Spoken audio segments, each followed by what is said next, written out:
Ainsi promis, ainsi réalisé. Le projet d'adduction d'eau potable d'Ekipese, cette bourgade, située à près de 35 km au nord du territoire de Lubero, est désormais chose faite.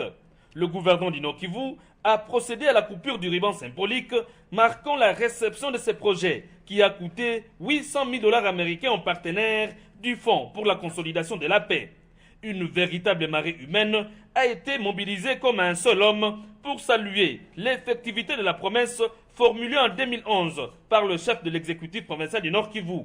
Julien Paluku Kaongia, devant une foule inestimable, s'est réjoui de la concrétisation de cet objectif qui constitue une solution au vrai problème qui touchait plus de 36 966 habitants de cette prochaine commune rurale et dont les travaux n'ont pris que 9 mois.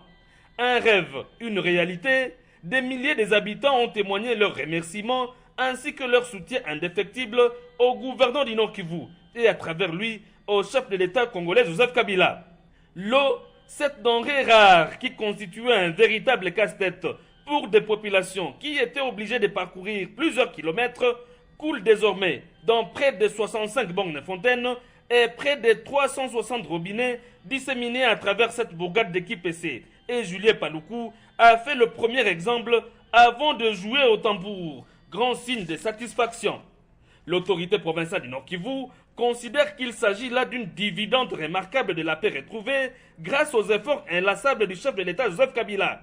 Une brève visite des citernes d'eau a sanctionné cette cérémonie inaugurale. C'est un sentiment déjà pour l'ensemble du gouvernement provincial qui est en train de réaliser beaucoup de projets, beaucoup d'activités. Vous vous rappelez, depuis Walikale jusqu'à Beni, en passant par Lubero, Mangolojipa, aujourd'hui Kipese, c'est des chantiers qui sont visibles.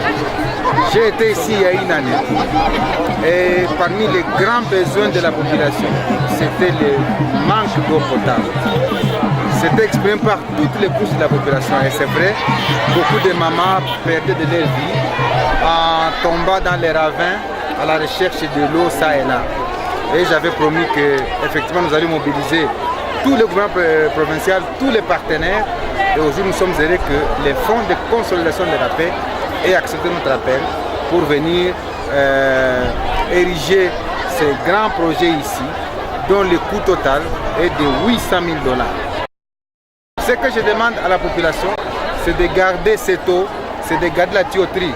Parce qu'il est vrai, on peut faire un projet, mais s'il n'y a pas un sentiment d'appropriation du projet, eh bien le projet peut en une année disparaître.